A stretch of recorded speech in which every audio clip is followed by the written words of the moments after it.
How good is Wigfrid? Ever since her release, Wigfrid has been a tank character with a built-in 25% armor and damage modifier, meaning she doesn't die as easily as other characters and is more combat compatible. On top of that, she has the unique ability to craft battle helmets and spears with materials that are cheap and accessible. And on top of that, she has battle songs that boost certain parts of combat for herself and her entire team. All of these perks made Wigfrid a decent playable character, but in my opinion one more preferred by newer players, mainly because the perks kept Wigfrid from dying too often and allowed them to continue the game, which led me to stop playing her entirely once I got used to the game mechanics. Then the skill tree update dropped and now Wigfrid is a more diverse and developed character with options to choose and most importantly, more fun to play. So I decided to do an all boss run with Wigfrid but with two goals. Killing Celestial Champion, one of the endgame bosses that open up endgame content by day 30 at the latest, and finishing an all-boss run within 1 year so that Bearger, which spawns during early second autumn, and Armor Bearger will be the final bosses of this run. But why try to rush Celestial Champion by day 30? In order to kill all bosses within 1 year, I have to kill Deerclops, the seasonal winter boss that spawns at day 30. But Deerclops and two other bosses have mutated versions, Crystal Deerclops, Possessed Varg, and Armor Bearger, which can only be spawned if the Lunar Rifts are open.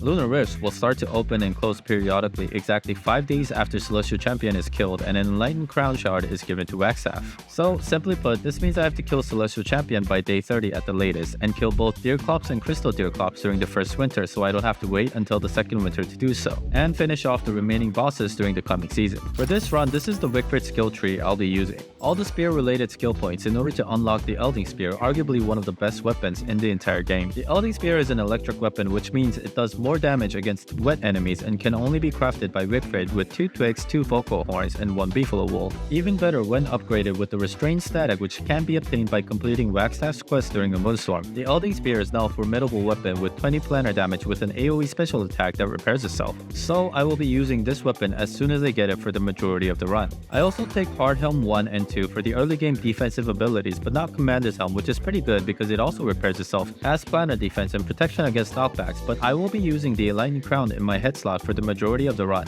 Battle Round is fun and not bad to use against bosses, but for this specific run I only use it in the ruins, mainly because the Elding Spear just does more damage. Battle Call Canister, which is basically a container for Wigfrid songs, requires 2 boards, 3 gold nuggets, 2 azure feathers, and 2 beeswax to craft and was mainly for saving inventory slots. Wigfrid also gained the perk for Beefalo Domestication, Noble Mount 1 for the 15% faster domestication, 2 to ride 30% longer, which you can really feel in the early game if you're used to taming Beefalo with other characters, and 3 which will slowly increase and maintain your inspiration while on a Beefalo even when you're not in battle. For affinities, I chose Lunar because shadows are dorks. Just kidding. In this run, I didn't craft any of the affinity related songs as they're kind of unnecessary and expensive to craft, but in teamfights they can be useful, so pick and choose. Wigfrid has a selection of character unique songs she can sing when her inspiration meter is high enough. However, instead of explaining all the songs, I will focus on the ones that I actually used in the run since the rest are hardly ever used. If you do find a way to utilize them in a useful practical method, feel free to say it in the comment section below.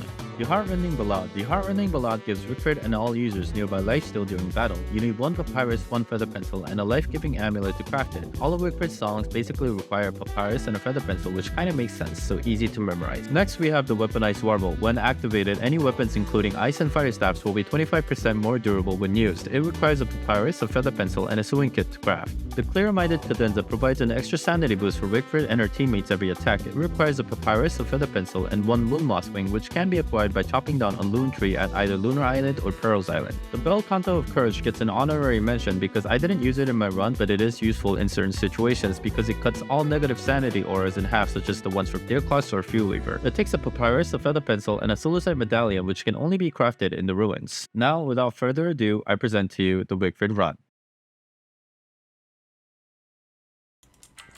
Now day 1, what I normally like to do while collecting basic resources like twigs, grass, and flint is walk around the portal biome just to know what biomes are connected so I get a rough understanding of the map generation. Through this method, I found Chester day 1, which is good to have for the extra inventory space. And in the same biome, I found the wormhole that leads to the Savannah biome, from where I can get a beefalo which I will be taming for this run.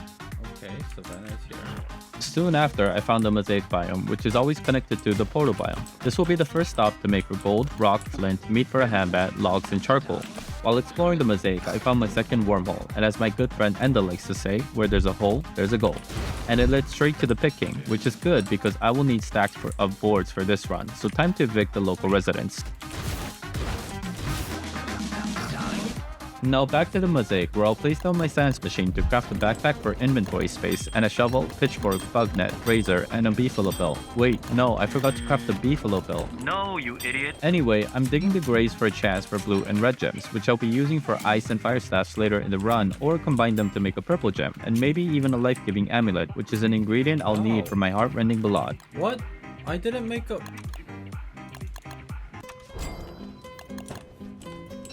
Because I knew where the savanna biome is, at the night of day 2, I was able to quickly shave 3 beefalo, catch some fireflies, kill some beefalos for meat and wool, and take one home and force it to be my pet. Hello, Mandrakes.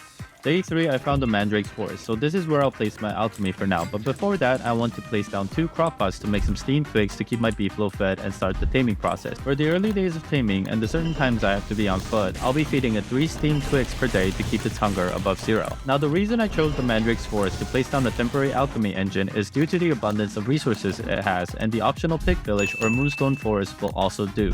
Before moving on, here I can get living logs, pig houses, mushrooms, more charcoal, more graves, and silk.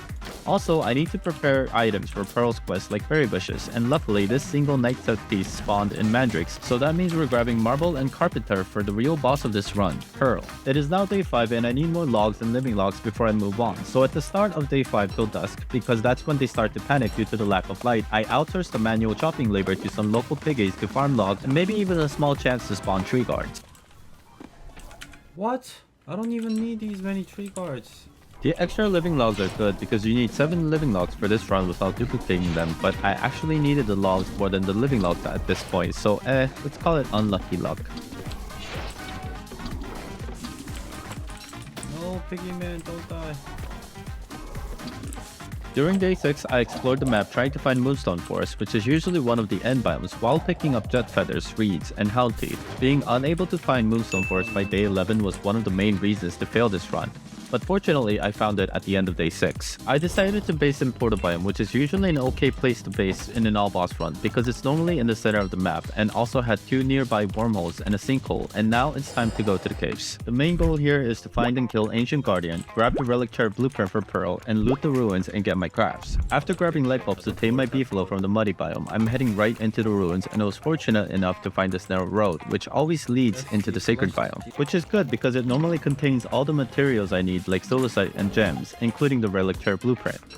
I crafted a solicite medallion to find Ancient Guardian and parked peacefully at a safe distance, then started the fight by hiding behind the pillar. This fight is relatively easy for a character with damage modifiers like Wigfrid if I hide behind the pillars to knock Ancient Guardian down. Hello, light Wait, bulbs? think about the next pillar. Are there no light bulbs here? Starting with phase 2, Ancient Guardian will become shadow aligned and start randomly spawning shadow tentacles around him. Even if I do mess up and he jumps after not bumping into a pillar, I run to avoid the jump, which also makes him stunned. And that's it for the first boss of this run.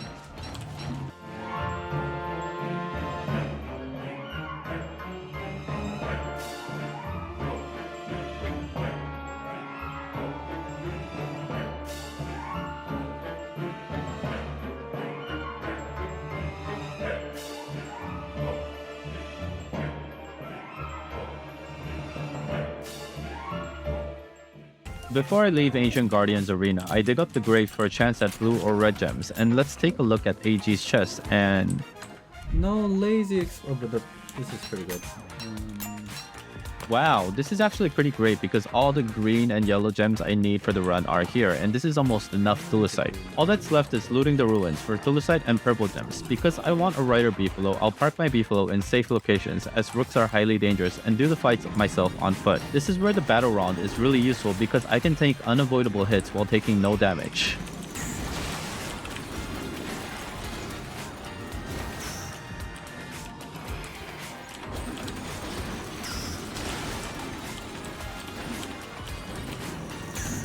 For the set pieces with 2 bishops, all you have to do is position yourself so they are both on one side and use the shield at the right time.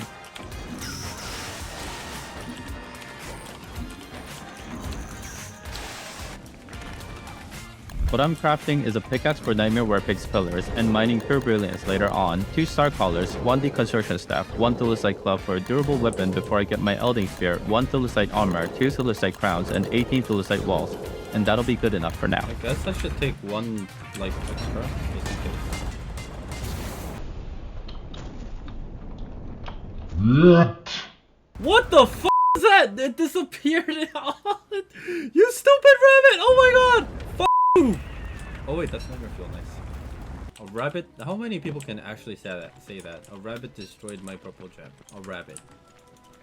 Before I leave the ruins, I'm collecting some lichen for steam twigs, and it's still day 10, so I have a little bit of extra time to look for the blue mushroom biome, which is connected to the entrance of the archives, which I'll need after day 11 Mooncaller. So I leave through the blue mush cave exit, so I'll know where to go after Mooncallers. I made it out of the caves by day 10, so good timing, and usually I want to arrive at Moonstone Forest at day 11 about 6 o'clock-ish, so I'm using the extra time I have to collect twigs and grass, get gold from picking, and any extra stuff I can do to prepare for the steps ahead.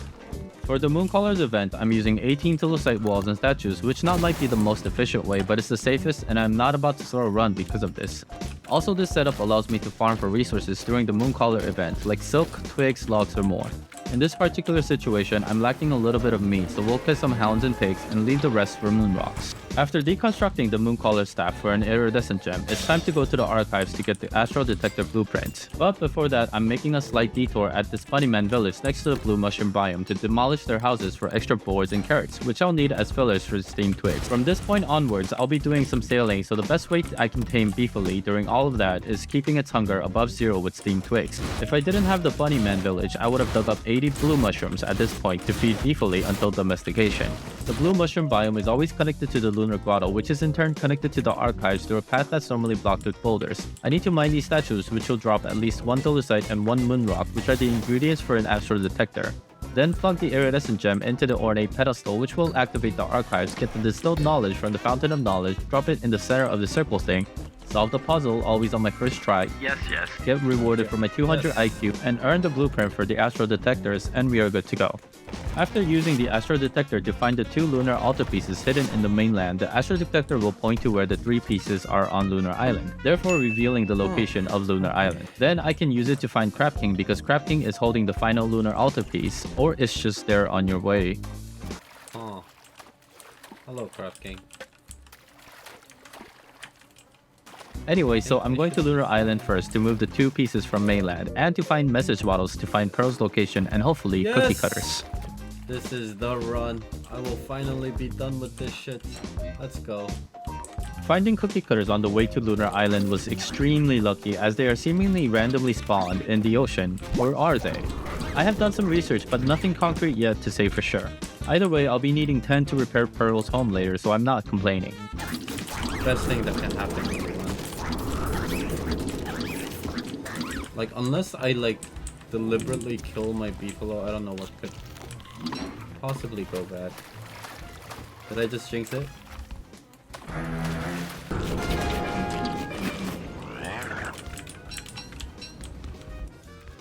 That's food, I guess.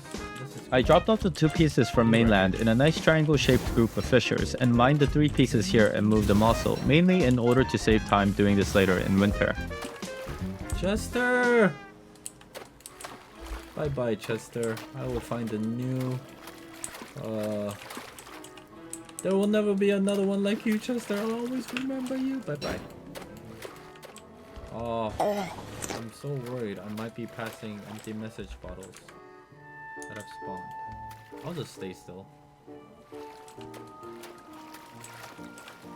Yes! So good at the game. Chester! Run! This is like an action movie. Chester, you can do it! Grab my hand, Chester! Jump! Yes! Now we get ready for the next boss, Pearls. This is when I'll catch 10 butterflies, craft a prestidigitator, a beefalo hat for insulation, a dapper vest, and 2 thermostones, craft a shadow manipulator and telelocator staffs, wearing the construction amulet, 3 eye staffs, the weaponized warble, plant my seeds, cook more steam twigs, and grab 3 light bulbs. Don't worry, in the upcoming 10 days you'll see what all of this stuff is for. At the start of day 20, I arrived at Pearls and... Huh? Is it... Wait, it's actually raining, what the f***? I brought color locator staffs with me to force rain, which would later turn into snow on day 21, therefore completing 2 tasks with 1 action, but this late autumn rain actually allowed me to save uses on the staffs. So another stroke of luck. Now I have to complete 10 tasks for Pearl and gain her friendship, in order to obtain Pearl's Pearl. By the way, guys, only Wigfrid can tell what the note on this thing is. See? B sharp. Also, while I'm here, I'm mining moonglass for moon shards for astro goggles and chopping down a loon tree to kill the moon moth for a clear-minded cadenza later on. Oh, and the immediate smell.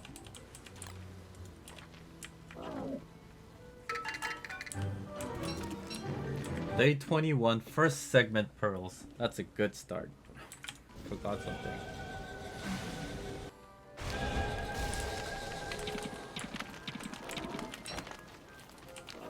Oh shit, I think I should have been wearing armor for that. Not these, dude. Not these. Not like these. Let's see, people. Am I blessed with a potato? Dun dun dun dun. 4 potatoes! Wow.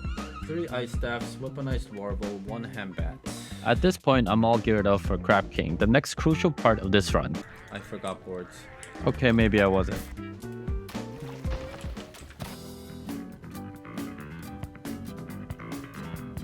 The first thing to do is position the boat so the extension part is in a straight line with Crab King and insert 8 purple gems while distancing the boat as far from Crab King as I possibly can be. This ensures that I deal with only 2 claws during the fight. Next is making sure all the items I'm using for the fight is in the right places, just like I practiced. For this fight, I'm using 3 ice staffs, 1 handbat, 5 boards, and the weaponized warble, which will reduce the durability usage on the ice staffs. The first key point in this fight is to animation cancel until the first geyser attack. Freeze Crab King, seeing the weaponized warble, then roll back once, which will ensure that I only deal with 2 claws during the fight. Then when phase 2 starts, I have to force Crab King's health down to above 19,550 and below 19,650, at least according to my experiments. This will force Crab King to go into a pattern of healing, geysers, freeze, then healing, and repeating this pattern. While Crab King is frozen, I heal the boat with boards to make sure it doesn't break, then attack Crab King with no animation cancel, as this will cancel most of the healing. 2 heals or sometimes even no heals at all will go through, but that's fine as I can outdamage Crab King with this method. For the geyser attacks, I freeze Crab King with my ice staffs, then proceed attacking, and for the freezes, I merely step back to a safe distance. Right after the second freeze attack, Crab King will start healing, so I step back to the middle of the boat, freeze Crab King as soon as he starts healing, then deal with the claws. The rest is repeating until Crab King dies, but the results will be severely punishing if I make one tiny mistake. Big thanks to Imaslari, who taught me this method in person. Make sure to go check out his YouTube for highly skilled, awesome videos.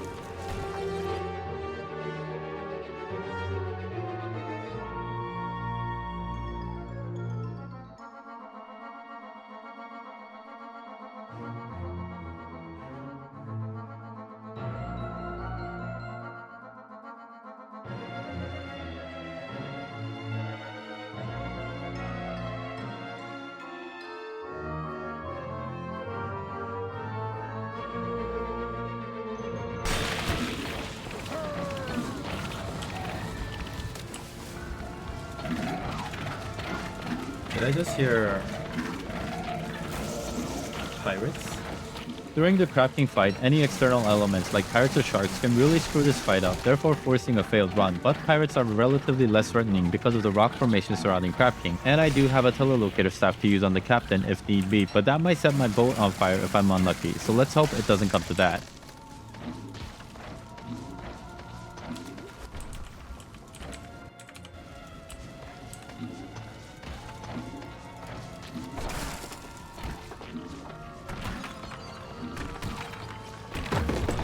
Did I just hear pirates? Did I just hear pirates? Come on.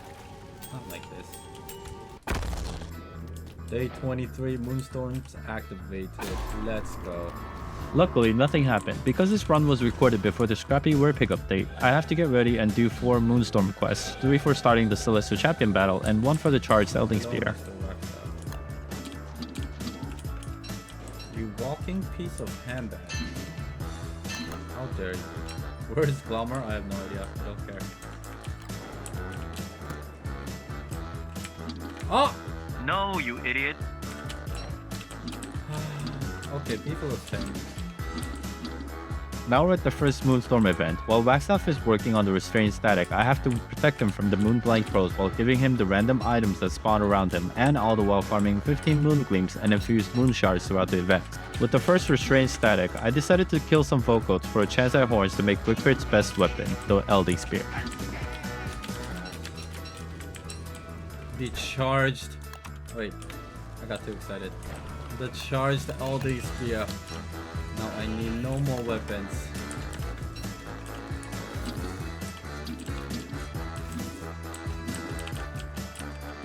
Game is so easy right now.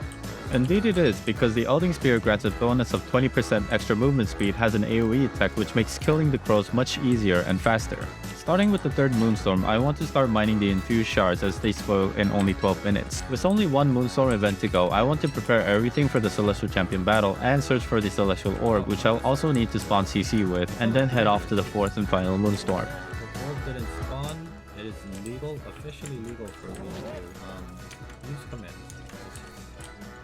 Okay, we are good to go. Glummer! Bye-bye. Glummer is surely dead.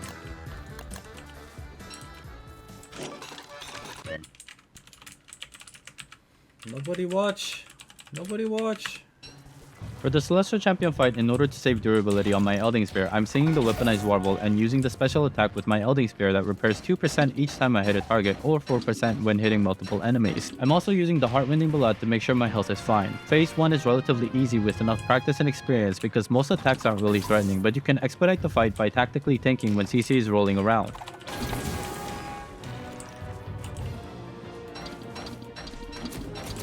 When it goes into its defensive stance like this, I prefer not to attack to preserve durability and instead charge my Elding Spear and wait out the Gestalts.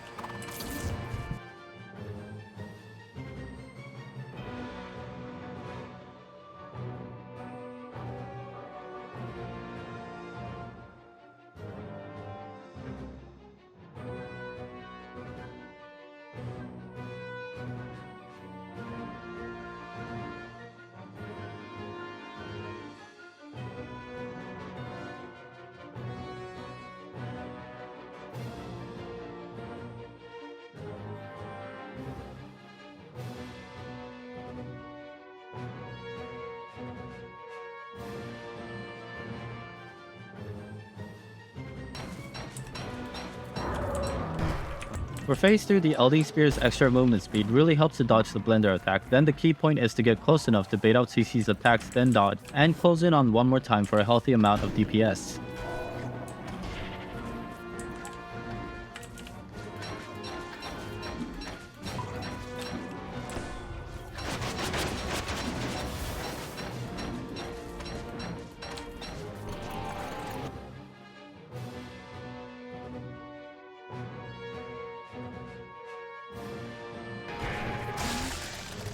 Get fucked.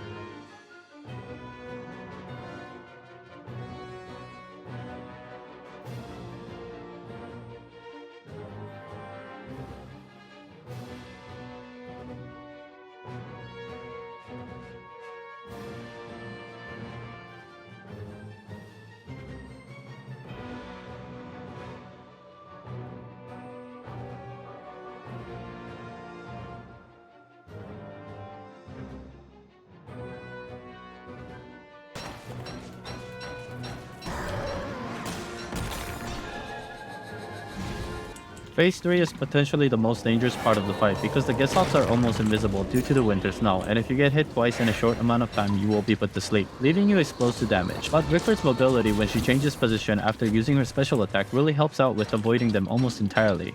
When I'm close to CC, it'll do a melee attack, slamming into the ground, but it also tries to get away from me by hiding behind the crystals, which puts me to sleep if I stay close for too long. I can counter this by standing somewhat near the crystals and using the laser attack to have them destroyed.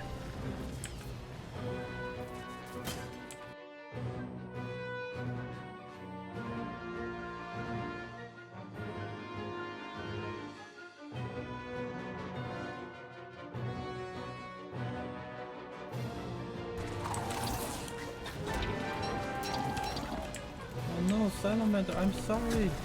But it's kind of your fault.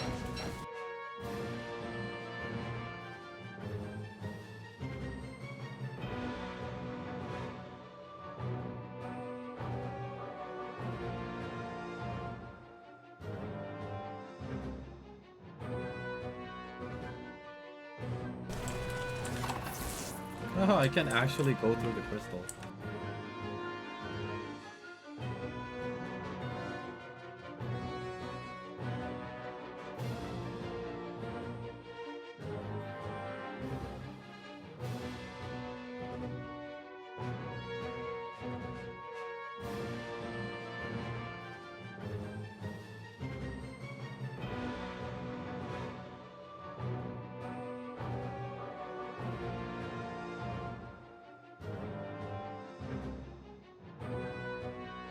Die to the dash. Oh, never mind, I missed. Die. Holy!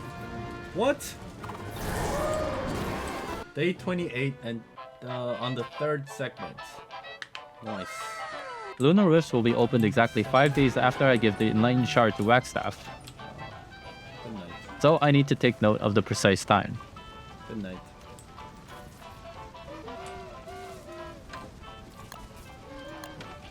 So that's like the right before 3 o'clock. Good night. The Enlightened Crown, yes. At this point, along with the Elding Spear, Wigfrid with an Enlightened Crown has basically peaked at her maximum potential at day 28 when certain conditions are met. Namely, her enemies having to be in a wet state, which should be fine as spring will begin at day 35, and her sanity being higher than 85%, activating Gestalts whenever I land an attack for 42.5 damage each. Now all I need is some good armor and the world is mine. Next on the list of bosses is Klaus, so I'm using the Clear-Minded Cadenza in order to maintain Wigfrid's sanity to get that extra Gestalt damage. Klaus will do 2 melee attacks with enough time in between for 4 attacks, 5 with animation casting, so it's pretty hard to take damage. When Klaus raises its hands, I charge through in order to avoid the fire damage and also charge my Elding Spear, then repeat until phase 1 is over.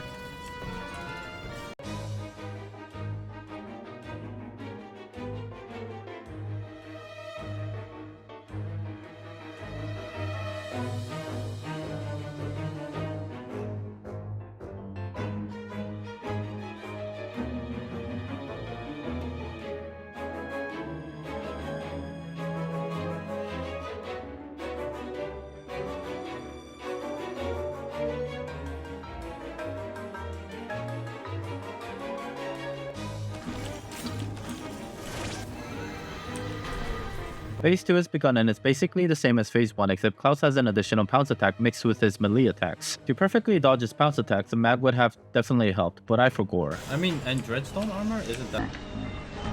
Oh shit, did a meteor really hit me?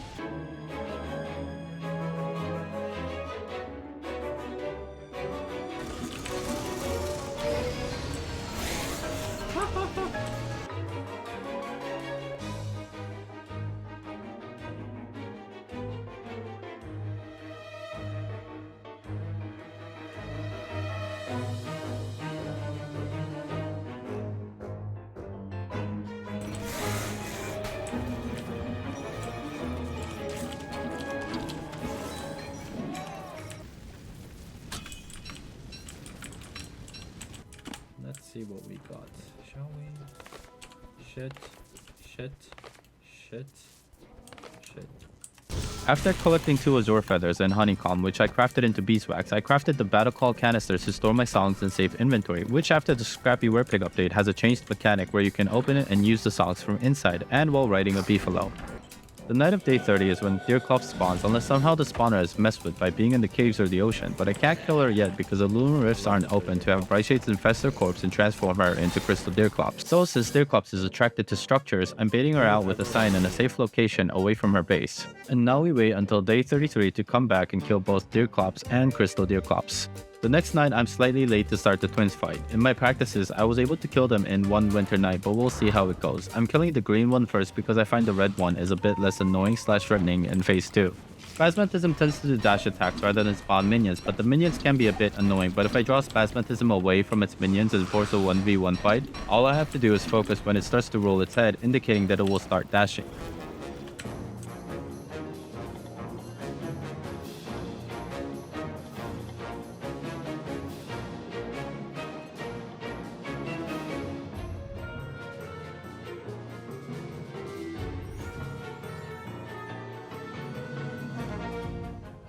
I just entered phase 2, forcing both twins to go into their second phase, in which they both dash 3 to 5 times, but Spasmatism dashes much faster.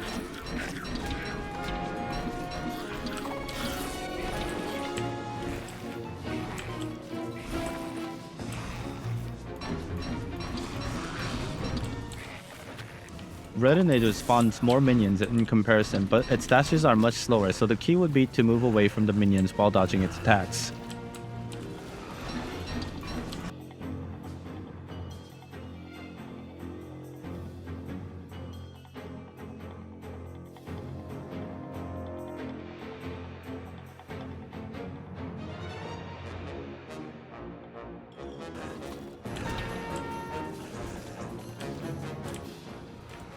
The fight didn't go as planned, but still took a good chunk of the second twin. The next night, I finished off the rest of Retinator's remaining HP to earn the Shield of Terror, which I didn't use once because I have a much better weapon, but I still think it's pretty useful. Exactly 5 days have passed since I gave Wagstaff the Lightning Crown Shard, so the Lunar Rifts are most definitely open right now, so let's start the Deerclops and Crystal Deerclops fight. This fight is where the Bel Canto of Courage song could have been handy if I had crafted it, as it halves all sanity auras. Still, Wigfrid's DPS is enough to make quick work of Deerclops.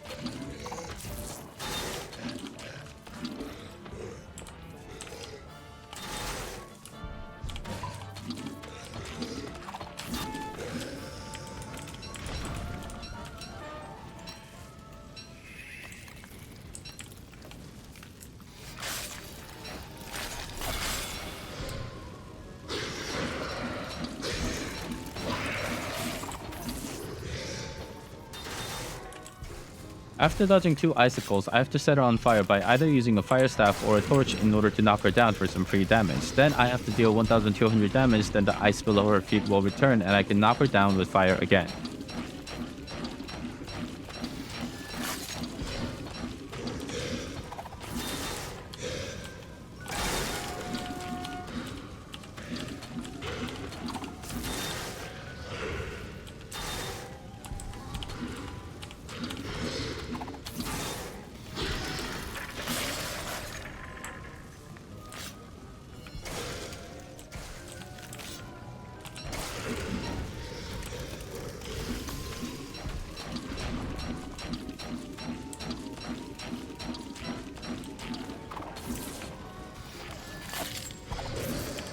With the charge.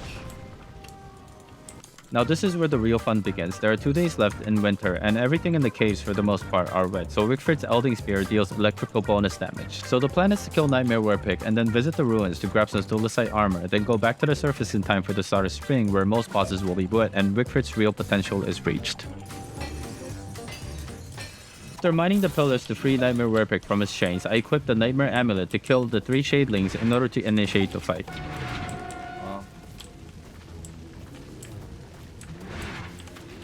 This fight is fairly easy for Wigfrid because I can either charge at Nightmare Werepig whenever it charges at me or just sidestep to avoid damage. When I dodge 3 times in a row, Nightmare Werepig will drop into a groggy state, which is when I can deal free damage.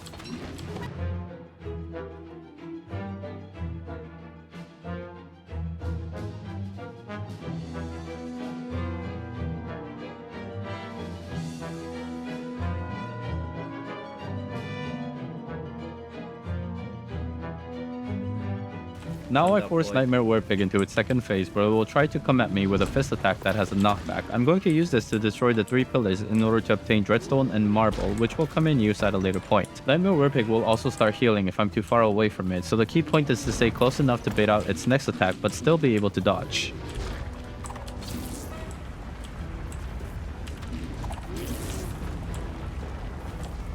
For the last phase, Nightmare Werepig will try to get away and stalk me from a distance where it will start healing if I leave it for too long, so I have to run into it but at a diagonal angle.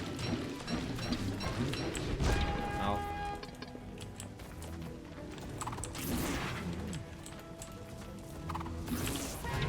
Oh, that was my bad.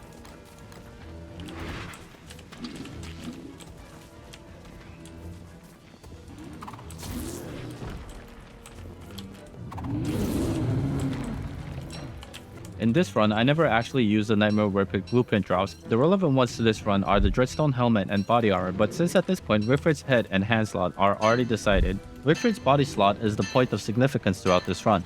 Dreadstone armor is questionable, at least in my opinion, because it drains sanity, but it's still pretty good because it repairs itself. What do you think the best body armor for Wigfrid is? Let me know in the comments. I decided to visit the ruins while I'm down here to craft a Shadowcraft flint kit and some Tillicite armor, mainly for the durability for the next upcoming bosses of this run. I have a bit of time left over here, so I decided to assemble the shadow pieces in advance for the fight at the night of day 48, since the moon cycle has changed because I killed Celestial Champion on day 28. Shadow pieces are all assembled. I do not have to think about that anymore. I'll do Moose Goose, Bee Queen, Dragonfly. Let's go. Oh wait, never mind. I'll do Varg first.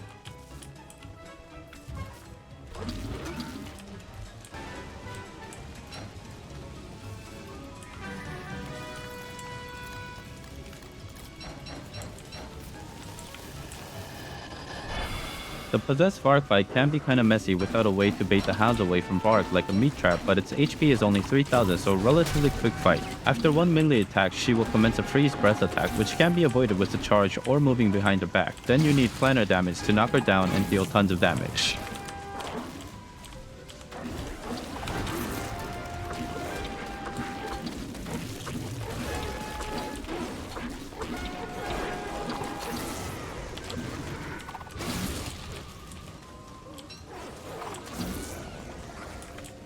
How is a weapon at 100% durability after a boss fight? That's crazy, man.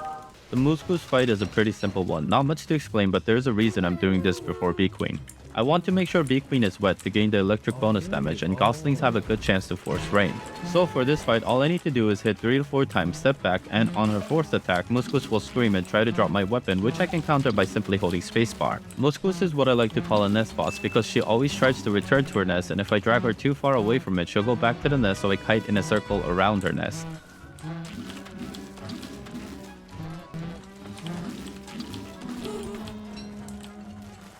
For the Goslings, I dodge to the side and chase them down one by one while using special attacks when I can.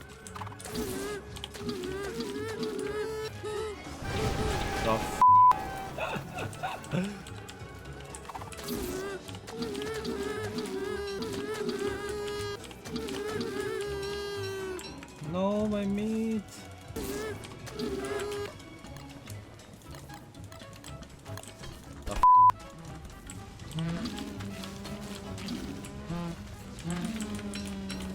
Go away, Moose Goose. It's my face. You know, later in the run, I might get overrun by random Gooselings. Guys, so this is my mod. She's a great person and she's a great mod. She'll be the best mod for any streamer out there. And I'm very glad I met her. But damn, do not mess with Charizard, aka Chubaka, aka Baby Killer, aka Assassin at Night, aka no more Goslings in the world. She's just scary. And now it's time for the Bee Queen fight. No, I need more rocks. The key point to this fight is to use my AoE dash attack to kill off the Grumblebees and create a 1v1 situation where it's just Bee Queen and me. Usually 1 or 2 dashes will be enough provided that the Gestals don't miss to kill off the Grumblebees. I'm using Tillicite armor and Heartrending Ballade to maintain my health, but it is raining a lot, so hopefully I don't get too wet and start dropping my weapon. Yes, Bee Queen. I mean Moose Goose. Phase 2 has just started, and all that really means is she'll start spawning more Grumblebees, but that doesn't matter at all for Wigfrid.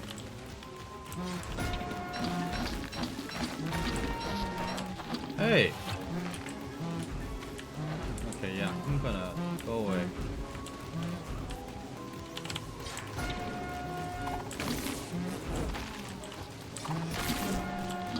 Oh my god, go away! Go away!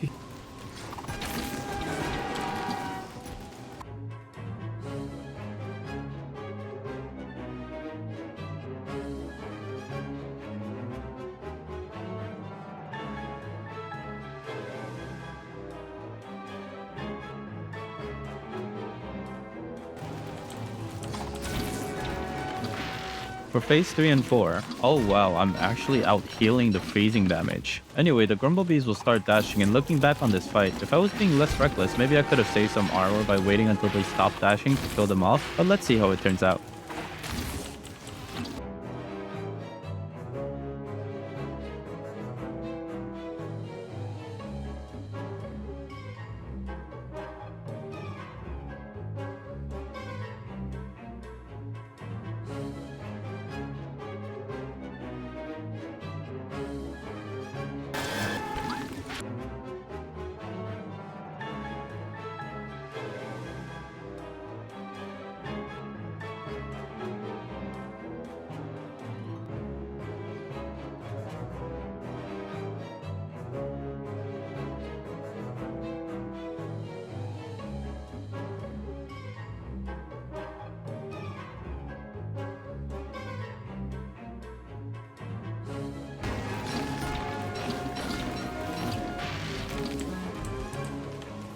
Jesus, that Muskus really screwed up the fight.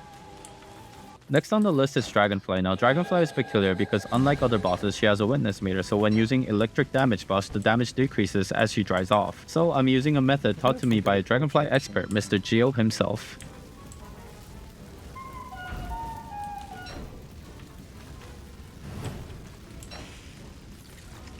By holding the watering can over the burning grass, Dragonfly herself also gets wet, therefore the Elding Spear does extra electric damage. As you can see from the damage being dealt, she slowly dries off, so I'll have to water her again during the fight.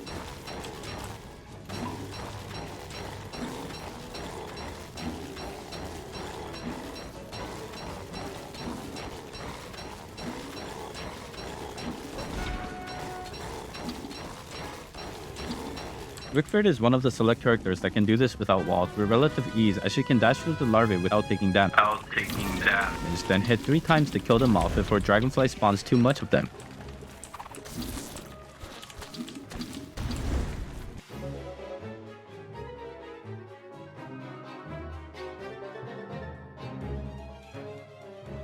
After Dragonfly is done spawning babies, I'm supposed to either blow the pamphlet and kill off the last larvae, or freeze the last remaining larvae with an ice staff, but I messed up on the first time and hit Dragonfly instead of the larvae due to skill issue, which led to Dragonfly to become enraged because I killed all the babies, and this causes her to dry off instantly, so I have to water her again.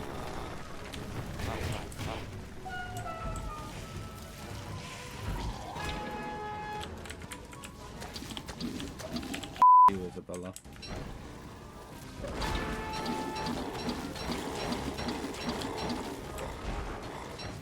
Damn.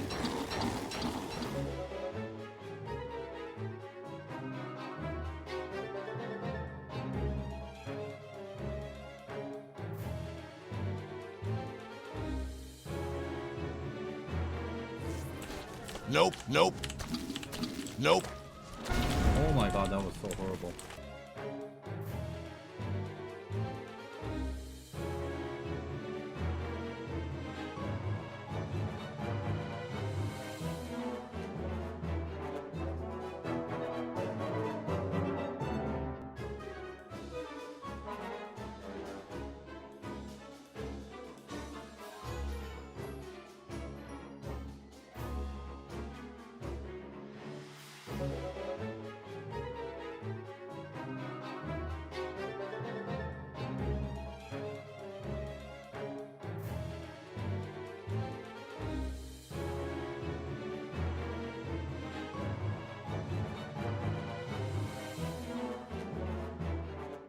I can't freeze Dragonfly.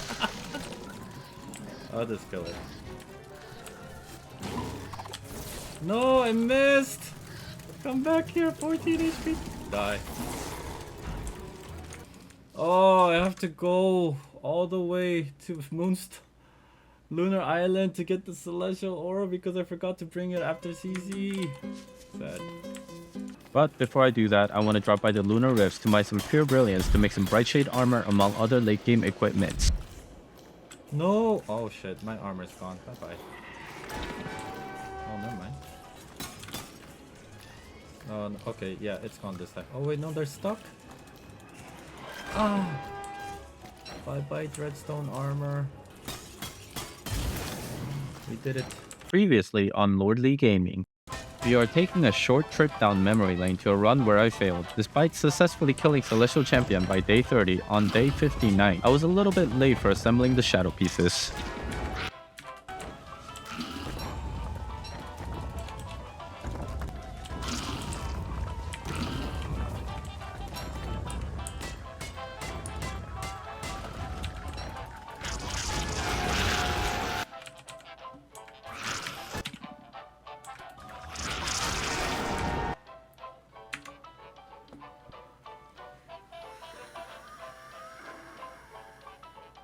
I got stuck! I got stuck! Spiders! And here we are again, back to our current run, trying to recharge my Elding Spear by killing spiders. Wait, it's the spiders! But with no armor because my Dreadstone armor is at 1%.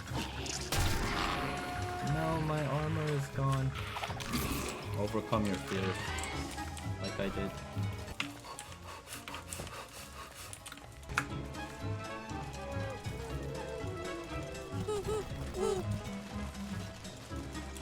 That one should be... Oh, they are mad at me. I knew this would happen.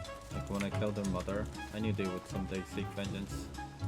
These home invaders are called Brightshades, and they normally target anything that users have planted like saplings or crop, and are quite deadly because they are planar entities, therefore having planar damage and defects. But with the LD Spear's planar and electric damage, they can be killed fairly easily if I kill the vines first, then kill off the main body one by one.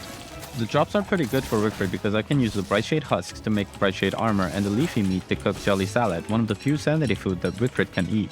While on my way to Lunar Island to retrieve the Celestial Orb, which I forgot, I decided to stop by Frostjaw's island. In order to spawn Frostjaw, I have to fish 3 times, then initiate the fight, but I had only killed this boss twice at this time, so this fight will not be clean. But it only has 8,000 health, so what could go wrong, right? During the first phase, Frostjaw swipes 3 times at me with a knockback on the 3rd hit, and this can be dodged by circling Frostjaw, but I was obviously not doing a good job. Then Frostjaw spawns 2 rolls of ice boulders, which traps you, also avoidable by stepping to the side. Then Frostjaw dives into the ice and resurfaces, trying to knock me back while diving.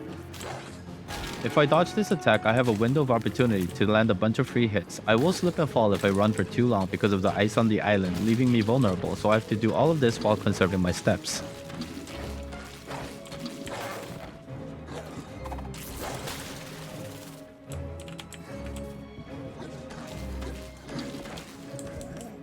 After being defeated, I can trade fish with Frostjaw for bootlegs, an item that creates a temporary wormhole but in the ocean that lasts for 60 seconds. Ocean travel just got, well, slightly less annoying. Why did I forget the Celestial Orb? Whee!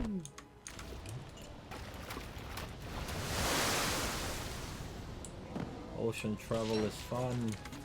Oh, we did it. Oh, wait, what? There's 1, 2, 3 Toadstool spawners right here, all in this screen. For Toadstool, I chose to use the Fire Staff method, where I drag Toadstool around the arena, so Weaponized Warble will play a huge role here, saving the number of Fire Staffs I need and the usage on my Elding Spear. However, I'm starting with 60% durability on my Elding Spear, so I brought a backup Dark Sword just in case. Huh? Oh, I really messed that up, didn't I? I made several mistakes in this fight, the first one being taking too long to drag Toadstool out to outside of the 3 ponds, at which point it would normally turn back trying to despawn, allowing me to deal free damage. After chopping down 1 tree and burning the rest, I put Toadstool to sleep using a pan flute after dragging it out a bit in an attempt to correct my mistake. What this essentially does is it allows time for the trees to burn, as the number of trees are directly related to Toadstool's damage reduction. Now we're entering the right pattern where Toadstool tries to get back to its spawner. After a while, it will start spawning trees again, and when it spawns the 5th tree, I start burning them again and repeat. Now because I'm attempting to lead Toadstool around the edges, I chop down the 1 tree in the general direction I want Toadstool to follow me. And there we go. Do you guys see it? Another mistake of this fight. I totally forgot to burn down 1 tree, which led to a loss in damage. I guess I was distracted by the Deathborn wave sounds, but in all honesty, Skill issued. I hate this. I hate this fight. I'm doing 26 damage, and Toadstool's not wet anymore. No, you idiot. you forgot to burn that tree to your right. Again. Toadstool has now entered phase 3, where a jumping pattern is added, causing mini earthquakes, but the rest is pretty much the same.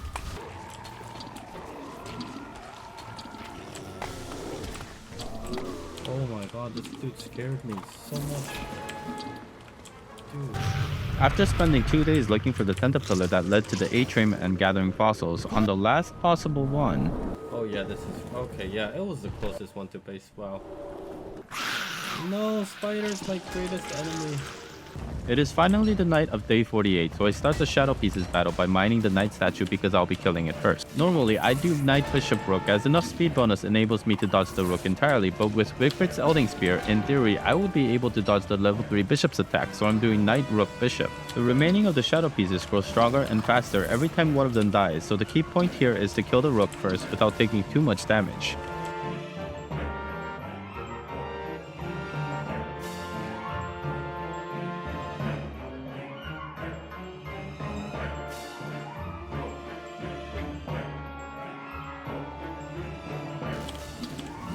Now all that's left is the level 3 bishop, and so all I have to do is dash away when it turns into crows. Just like that. But I have only 42% left on my 1 remaining armor, so let's hope nothing goes wrong.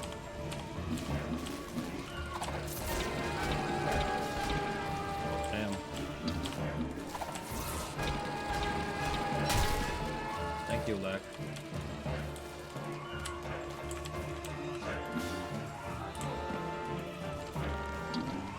Why is the people in here?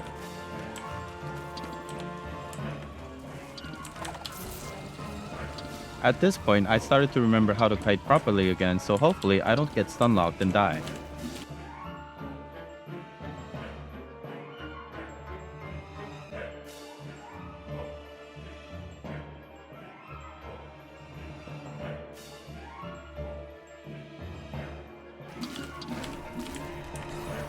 Holy crap, I was scared I was gonna screw the run over, man. I had my armor broken, I literally had nothing for armor. The Eye of Terror is one of the most easiest bosses in the game, so there's really nothing much to talk about. Phase 1 is just dashing, but the transition to Phase 2 is when it's stuck in its screaming animation, so that's when the highest amount of damage is possible. I strongly recommend for new players to try this boss first, as it is not only relatively easy to learn how to kill, but it also drops a rechargeable football helmet, the Eye Mask. That was awkward and fast. Now it's time to head off into the atrium, so I arrived at the Tentafillet to find, well, this.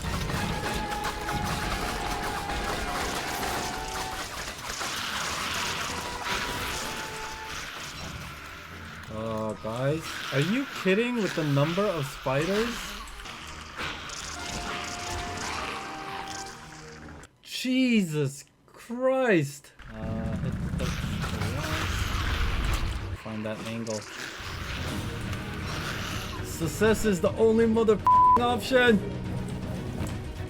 Jesus, oh my god, I'm really thinking to like believe that spiders are my worst enemy. For the Fuelweaver fight, I'm bringing 2 marble armor suits, Jelly Salad, and heavily relying on clear-minded Cadenza. This is also where Bel Canto of Courage would have been very useful, but it is what it is. Oh, this is not great.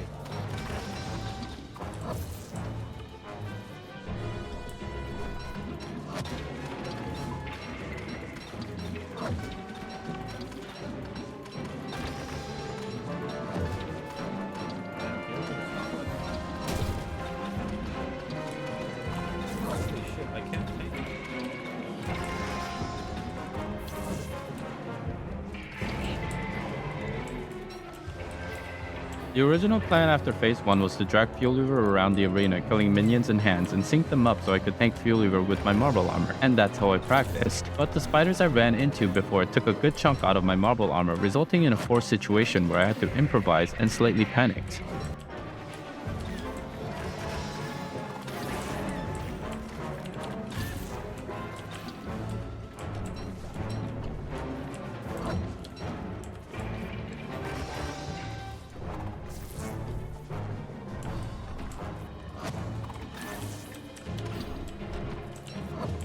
At this point, I had killed the minions and hands almost simultaneously, and dealing damage while taking Fuelweaver would have resulted in me dealing over 5,000 damage, but little did I realize I only had 41% left on my armor.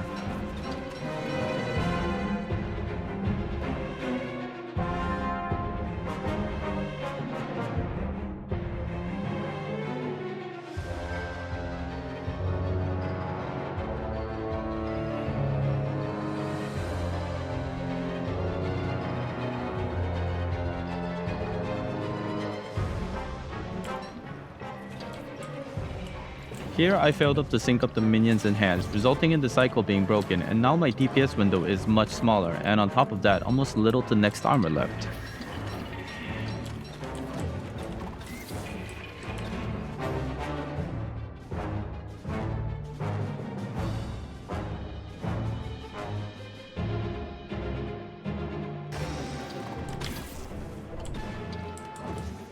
Did I kill? Oh shit.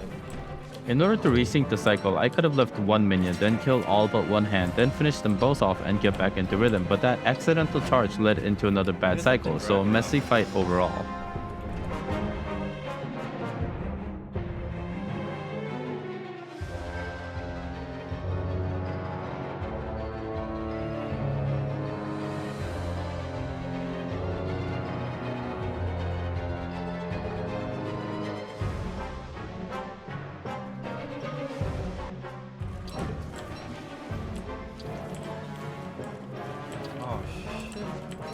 On a bottle, man.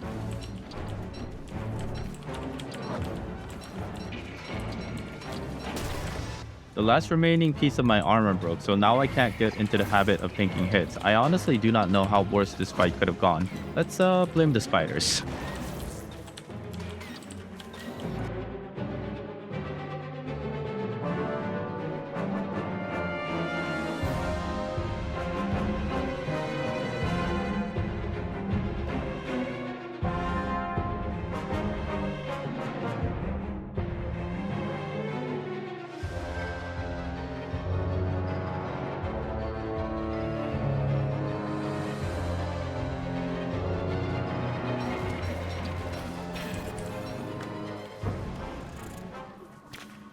He was wet like in the last phase, right? Like at 5,000, I think. Guys, let's see Charlie.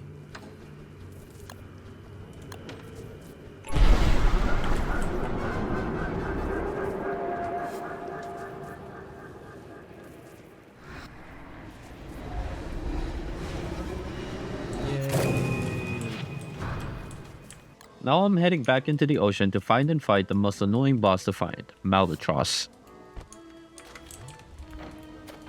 Let's go find the One Piece. God damn it, I forgot the ice staff. Oh well. Oh man, I have the bone helm. What? No!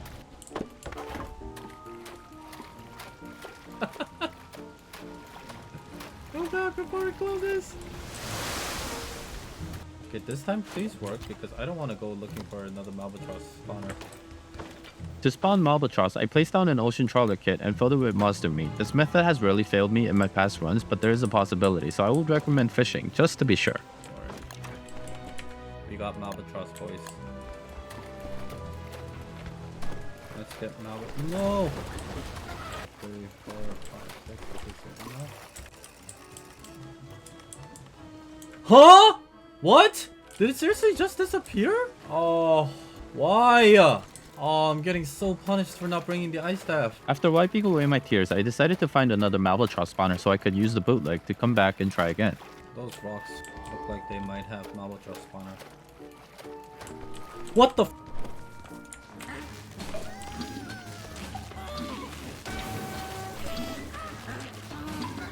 Just hold that.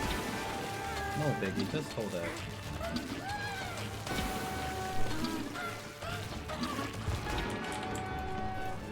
Come here.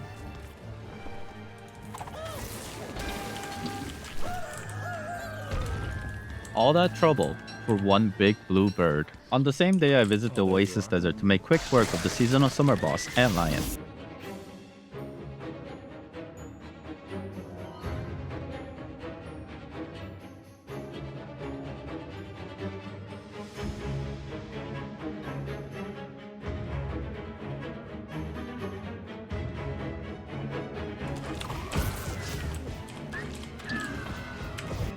All bosses killed, except Bearger, day 56. But almost 9 o'clock. Yay. It means a lot. It does mean a lot. Thank you guys for appreciating and watching. And wow, this run was full of drama, wasn't it? I mean, there were ups, there were downs, there was hope, there was despair. Wow.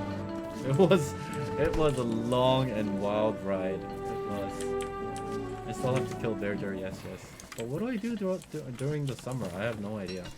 So, while I wait around for Bearger, I decided to visit the ruins and kill ink blights, which haven't spawned yet, so I'll kill Ancient Guardian and loot the ruins to pass some time.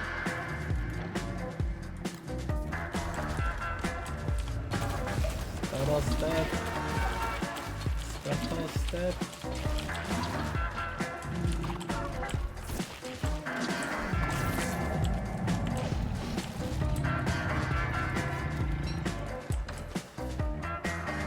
Damn, look at this chest.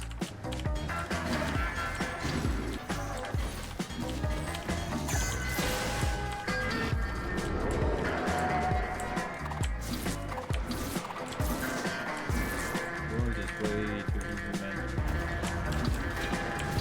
Oh, wait, it's activated. We have boulders, people. The boulders falling during an earthquake is a sign that tells me that the shadow rifts are open, so now I can go find and kill the Inklight trios. Hello, party people.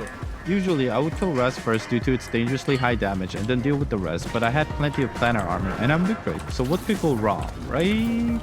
What do you guys normally kill first?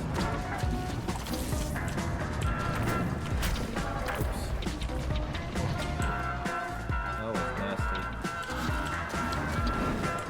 Damn. Almost died. Okay, I guess I could build base or whatever. Let's chop some wood, people.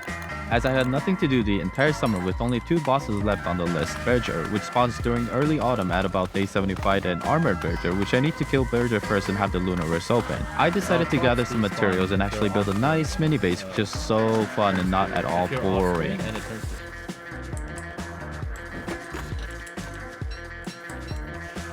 No, my Malbatross! Oh, I did see that. There we go. Oh my god, how long do I have to wait for Bearger? It feels like an eternity. Oh my god, my mind is going numb. Yep, and the rifts are closed. Now I have to wait to kill Bearger too. It is finally day 75 and I'm searching around the world in hopes to find a mini lunar rift open when I hear this. Okay, Bearger's here. Because if I like randomly... The rifts are open, yes! Just me, or is it always awkward to kill Bearger myself instead of using him to farm logs and eventually letting him die to tree guard? Anyway, this run is finally almost at its end.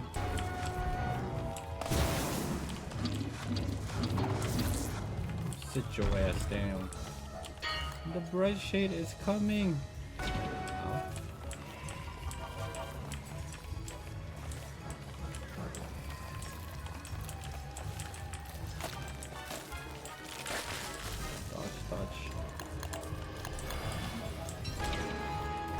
After being dealt 800 damage, Armored Bearger will start a butt slam attack after I dodge one of its swipe attacks.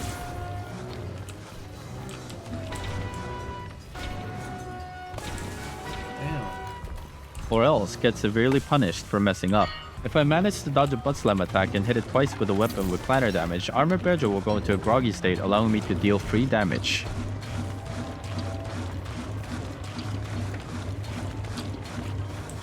At this point, I have to do another 800 damage for Armored Bearger to start its butt slam attack so I can knock it down again.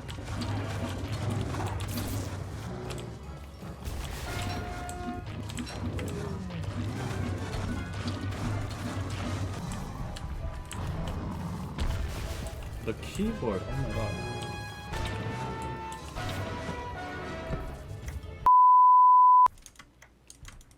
god. Okay, yeah.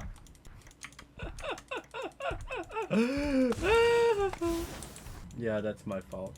I was mind-numbingly bored. But also skill issued. No. Okay, round 2. Let's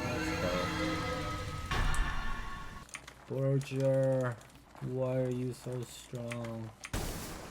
Hey, yeah.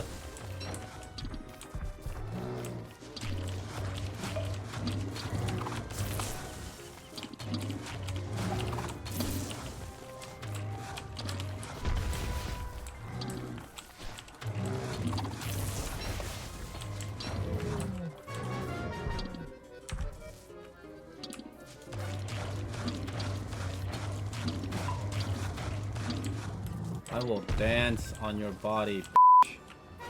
Wait, I can't see my... Okay. I died. But I'm still happy. I'm not redoing this run ever again. Nuh-uh. Thank you guys for watching. This was my Wigfrid run. Let's burn base!